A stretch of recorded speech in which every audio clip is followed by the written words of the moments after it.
उर्दू में ऐसे ऐसे शब्द हैं कि आप वाह वाह करते हैं, आहा बिना जाने। इसलिए वो जो शायर चले गए, बहुत खूबसूरत थे वैसे, वो इंदौर के रहने वाले थे, अल्लाह उनको जन्नत में रखे। वो आपसे कह रहा है, आपके मुंह पे कह रहा है। इतने सम्मानित लोग हैं, अगर कोई छोटी सी बात मेरे मुंह से निकल जाएगी तो आपको चोट लगेगी, लगनी चाहिए। लेकिन एक आदमी अपनी शायरी में आपको गाली दे रहा है और आप करें वाह वाह वाह वाह वाह, क्योंकि बस आपको पता है वाह वाह कहने से ही पता चलेगा कि हम उर्दू के भी जानकार हैं। वो कह रहा है कि जो आज साहिबे मसनद हैं, इस लाइन का मतलब ही नहीं पता हिंदू को। उसे लगा बस शेर शायरी चल रही है, और उर्दू न जाने वगैरह भी ताली बजानी चाहिए, नहीं तो लोग कहीं समाज में न समझे कि उर्दू नहीं जानता है। मसनद कहते हैं गोल तकिए को, राइट। तो जब राजा महाराजा उस जमाने जब राज चलाते थे तो गोल तकिया पीछे लगा के बैठते थे, और अक्सर आपने गोल तकिया लिए हुए एडवीना के साथ फूल वाले चचा को देखा होगा। देखा है वो तकियों से खेल रहे हैं जैसे बच्चे घर में खेलते हैं, तो अक्सर तस्वीर बड़ी चलती है, एडवीना तकिया उठा के उनको मार रही है, वो उनको मार रहे हैं। वो गोल तकिए को उस पर राजा बैठते थे। तो उसके शेर की पहली लाइन ये है कि जो आज सत्ता में हैं, वो खुली चुनौती के साथ 85 करोड़ हिंदुओं से कह रहा है कि जो आज सत्ता में हैं, ये किराएदार हैं, मकान मालिक नहीं है। और हम वाह वाह करके ताली बजा रहे हैं। तो ये जो आधे से ज्यादा कंफ्यूजन है वो हमारे अंदर है। आपके शत्रु ने कभी भी किसी भी क्षण झूठ नहीं बोला। हम इतने झूठ बोल चुके हैं कि अब अपने शत्रु से उम्मीद करते हैं तुम भी झूठ बोलो, और वो नहीं बोलता तो कहते हैं ये बड़े कट्टर है। कट्टर शब्द किसी भाषा में नहीं, ना उर्दू में, ना हिंदी में, ना अंग्रेजी में। मुसलमान बहुत कट्टर होते हैं, वो 5 वक्त की नमाज पढ़ते हैं। इसमें कट्टर क्या है? उनके यहां बताया गया है, वो पढ़ता है। आपके यहां बताया नहीं, बताया गया और आप करते नहीं हो तो आप लिबरल हो, ये अच्छी बात है भाई। आप जिस बिलीफ को मानते हो, जीते हो, उसको नहीं करते तो आप लिबरल हो। वो करता है तो वो कट्टर है। कहां की फिलॉसफी है भाई? आप शंकर भगवान का पूजा करते हैं, करिए। आप राम की पूजा करते हैं, लेकिन करिए तो सुविधा के अनुसार पूजा नहीं होती है। सुविधा के अनुसार समय नहीं बदला जाता है पूजा का। और फिर वो 5 वक्त क्या कहता है? तो एक नया नैरेटिव चला, मंदिर मस्जिद एक ही है। ये किस फिलोसोफर ने बताया? ये इससे हमारे बारे में दुनिया क्या सोचती होगी कि ये कुछ भी बोल देते हैं यार, और हमको बड़ा करेक्ट होने का दिखता है। देखो ये मंदिर है, ये मस्जिद है, यहां वो अपनी पूजा करते हैं, वहां हम अपनी पूजा करते हैं। ये भी नहीं पता कि 5 बार जो वो अजान देता है उसमें कहता क्या है, वो भी नहीं पता। लेकिन हमने देखा है नेताओं की तो खैर मजबूरी है, भाषण दे रहे होंगे, अजान हो जाएगी, ऐसे रुक जाएंगे, बस नहीं चलता, नहीं अजान ही पढ़ने लगे हैं। अजान में वो 5 बार कहता है ला इलाहा इल्लल्लाह मुहम्मदन रसूलुल्लाह, अल्लाह के सिवा कोई दूसरा भी पूजा या इबादत के लायक नहीं है। अब अगर कोई हिंदू कल खड़े होकर के कहीं से ये कहना शुरू कर दे कि भगवान राम के अलावा इस देश में किसी और की पूजा नहीं की जा सकती, तो काले कोट वालों को फौरन हेट स्पीच नजर आ जाएगी। तो आपकी थ्योरी गलत है।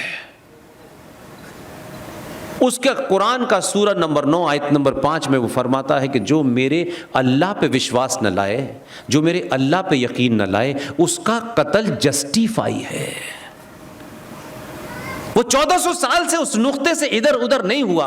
आपने अपनी सुविधाओं के हिसाब से कई रामायण चलाए रखी हुई हैं। आपने अपनी सुविधाओं के अनुसार से दुनिया का सबसे बड़ा फिलोसोफर, उस फिलॉसफी को इतने सालों के बाद भी कोई चैलेंज नहीं कर पाया, उस फिलॉसफर कृष्ण को आपने माखन चोर और गोपियों के कपड़े लेकर के छत पे बैठने वाला बना दिया आपने। उसकी कोई और तस्वीर ही नहीं है। उसकी कोई फिलॉसफी नहीं है। जितने इतना बड़ा महाभारत का युद्ध में पूरी फिलॉसफी देखे, कायर अर्जुन को क्या क्या नहीं कहा खड़े होकर के, और धर्म और अधर्म की बात सिखाई। वहां की चिंता बहुत बार ये जिक्र आता है, लेकिन तब भी नहीं सीखा कि वो क्या कह रहे हैं। जब अर्जुन जो उसके खिलाफ थे, जो अधर्म के खिलाफ थे, अधर्मी थे, जो अपनी ड्यूटी से, कर्तव्यों से विमुक्त हो गए थे, उन्होंने अपने पूरी उस स्पीच में यही कहा कि अर्जुन, अगर तेरे माँ बाप, तेरे अपने सगे संबंध भी अगर उधर हैं तो वो अधर्मी हैं। बाण उठा और इनका नाश कर, यही तेरा कर्तव्य है। हमने वहां भी नहीं सुना, क्योंकि हम वही सुनना चाहते हैं कि जिससे ज्यादा डिस्टर्बेंस नहीं हो, कहीं कोई नाराज ना हो जाए। महाराष्ट्र के लोगों ने बड़ा काम यह किया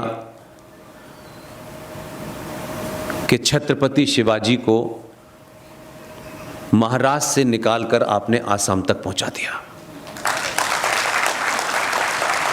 और जब यहां से वहां लोग पहुंचे तो तब लोगों को पता चला कि आसाम में छत्रपति शिवाजी का एक रेप्लिका है जिसे लचित फूकन कहते हैं। वो ईस्ट का शिवाजी कहलाता है।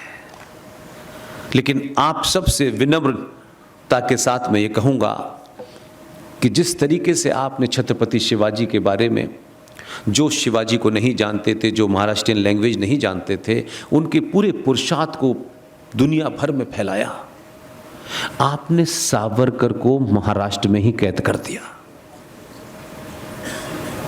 सावरकर यहां से निकले तो गाली देने वाले तो बहुत थे, लेकिन सावरकर असली में क्या है वो असली लोग भी नहीं जानते थे। उनका साहित्य उतना हिंदी में नहीं आया, इसलिए सावरकर के बारे में हर सड़क छाप कुछ भी बक रहे हैं। मैं आज भी मानता हूं कि सावरकर जैसा विजनरी कोई नहीं था, कोई नहीं था। इसलिए ये तो हम सुनिए सुनिए सुनिए, पानी इसलिए दे के गए मैं पानी पीऊं, और आधे घंटे बाद कहेंगे ये पानी पी पी के दे रहा है। तो बिना पानी पिए भी मैं सुबह तक बोल सकता हूं, चिंता की बात नहीं है। Don't worry. तो सावरकर को लेकर के हमारे हिंदू लीडरों में भी, आई एम वेरी ब्लंट, उनके अंदर भी था, नहीं ये थोड़ा सा ऐसा है, थोड़ा सा वैसा है। यहां महाराष्ट्र आएंगे तो सडनली बहुत सावरकर के पैरोकार हो जाएंगे, सावरकर की बात करेंगे, सावरकर माने सच, सावरकर माने, ये सब तो हुआ। लेकिन इसी देश में सावरकर का जब तैल चित्र पार्लियामेंट में लगना था तो जो उस कमेटी के चेयरमैन थे उन्होंने नाम ही नहीं प्रपोज किया। लेकिन मैं उसका गवाह हूं, इसलिए मैं आपसे ये बात शेयर करना चाहता हूं कि महाराष्ट्र का एक सपूत, वो किस पार्टी के थे किस पार्टी के नहीं थे, that is not my interest. आप ही के महाराष्ट्र के एक बहुत बड़े लीडर लोकसभा के स्पीकर थे, और उस समय शिवसेना कुछ और थी और आज की शिवसेना कुछ और है। और स्पीकर उस कमेटी का मेंबर होता है। तो सावरकर का तैल चित्र लगने के लिए मीटिंग जो होती है उसका चेयरमैन प्राइम मिनिस्टर होता है। पता नहीं, मैं नहीं जानता क्या उनके मन में थी नहीं थी, मैं उस पर नहीं जाना चाहता, मैं आउटकम पे जाना चाहता हूं। तो कहा तो उन्होंने कि सावरकर का तैल चित्र के बारे में मैं अपनी बात रखूंगा, लेकिन जब मीटिंग हो गई तो पता चला कि उन्होंने सावरकर का नाम ही प्रपोज नहीं किया। और ये बात उस महाराष्ट्र में, अब वो नहीं है इस धरती पर,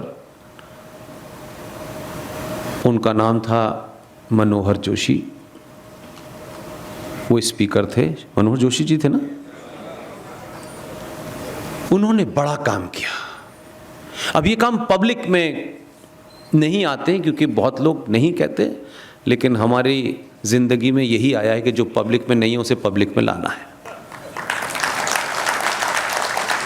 उन्होंने एक टेलीफोन दिल्ली से यहाँ उनको कहा जो ये कहता है, जिससे कोई ये सवाल पूछा किसी ने कि बाबरी मस्जिद तोड़ने में आपका हाथ था, बोले मेरा हाथ नहीं पैर भी था। उनको फोन किया और उनको ये किस्सा बताया, तो उन्होंने एक फ़ोन यहाँ से कहा उस वक्त के प्रधानमंत्री को कि मैं दिल्ली आ रहा हूँ। उनको मालूम था कि ये दिल्ली जाएंगे तो क्या होगा।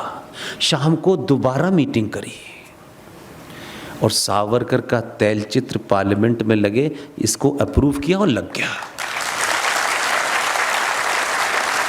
अब ये बात जो पार्लियामेंट जाएगा उसी को पता होगी, आम जन को तो नहीं पता होगी। लेकिन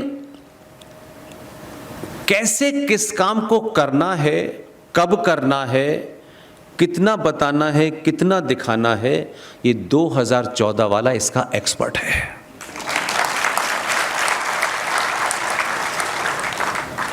भारत की संसद नई बनी, बन के वो तैयार वैयार हो गई, कुछ अधूरी थी।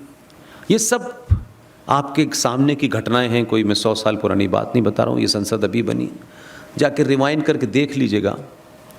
संसद अधूरी थी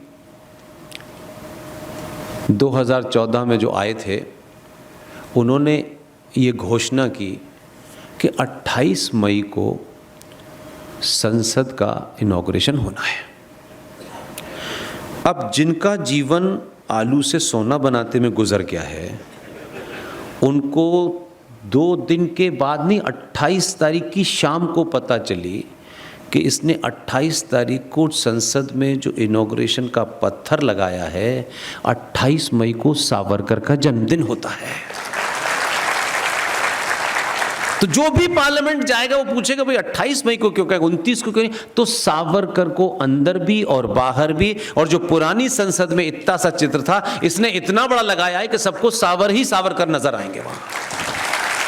तो इतिहास किताबों में बदला जाएगा, कब बदला जाएगा, कैसे बदला जाएगा, लेकिन इतिहास को इस तरीके से भी खड़ा कर दिया जाता है कि दुनिया देखे। सावरकर को इस भारतीय राजनीति में सबसे अलग थलग किया गया। ऐसे ही ईस्ट का एक शेर था जिसका नाम था सुभाष चंद्र बोस, उसको भी अलग थलग किया गया। 1945 की एक झूठी प्लेन की क्रैश की थ्योरी में उनको मरा हुआ दिखा दिया। और इतने, मतलब इससे पता चलता है कि इसकी जो आलू बनाता ना, इसकी गलती कम है, इसके पूर्वज भी ऐसे ही थे। एक तरफ तो आप 1945 में प्लेन क्रैश में सुभाष को मरा हुआ दिखा रहे हैं, और 1958 तक उनके घर के बाहर आईबी लगा करके उनकी जासूसी करा रहे हैं। अब उसका तो कोई परिवार का है नहीं, इसलिए सावरकर के परिवार के लोग गए हों कि साहब सावरकर के नाम पे हमें टिकट दे दो, या ये दे दो, या ये करा दो। ये सोचिए कि सावरकर का कोई वारिस नहीं है, लेकिन उनके काम, उनके विजन के कारण उनका रिकॉग्निशन भले ही देर में हुआ हो, लेकिन हुआ तो दुनिया की सबसे बड़ी संसद के अंदर हुआ। इसलिए आप रहे न रहे, आपके पिताजी ने क्या किया नहीं किया, कोई ना कोई आएगा और वो पूरा कर देगा। सुभाष चंद्र बोस के परिवार का एक भी आदमी राजनीति में नहीं है, और ना ही भारतीय जाति के हिसाब से उनकी जाति ऐसी है कि साहब कुछ लोग 150 जीत जाएंगे तो करेंगे। लेकिन उसी सुभाष चंद्र बोस, जहां इस so called partition of India और ट्रांसफर ऑफ पावर जो 15 अगस्त को हुई थी, तब से लेकर के लंबे समय तक जो शख्स भारत में अंग्रेजी राज लाया था, जॉर्ज पंजम की मूर्ति इंडिया गेट पे लग रही थी। बाद में उस पर बवाल हुआ, फिर उसको उठा करके एक कोरोना पार्क में रख दिया गया दिल्ली के। फिर कुछ महान कांग्रेसी आए कि भाई यहां इंदिरा गांधी की मूर्ति लगनी चाहिए। ये सब मेरे जमाने की बात है, इसलिए बता रहा हूं। तो कितनी श्रूड है वो लोग कि भाई यहां इंदिरा गांधी की मूर्ति लगनी चाहिए, बना के लाए। फिर विरोध किया, नहीं नहीं यहाँ गांधी, और गांधी की मूर्ति इतनी बड़ी बनाई कि वो उसमें फिट ही नहीं हो रही थी।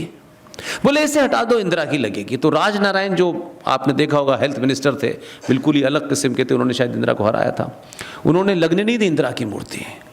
तब से संसद के सामने जो राजपथ है, उस इंडिया गेट की कनोपी में किसी की मूर्ति नहीं लगी। एक साधारण से परिवार का हमारा दोस्त, जर्नलिस्ट, हिंदुस्तान टाइम्स का, उसको क्या धुन थी। जब मोदी सरकार में आए भी नहीं थे, मोदी कभी दिल्ली आएंगे ऐसा नहीं था। जने कहाँ कहाँ जाकर के उसने रिसर्च की, हर उस जगह गया जहाँ सुभाष चंद्र बोस 1 घंटे के लिए भी ठहरे थे। सब उसने अपनी जेब से पैसा खर्च किया। लोग उसको जानते नहीं थे, लेकिन उसने जो भी कुछ किया, हमने कहा आप जो कुछ करोगे उसको पब्लिक तक हम पहुँचाएंगे। खूब चिल्लाए, जहाँ जहाँ हमको जगह मिली हमने अपनी बात रखी।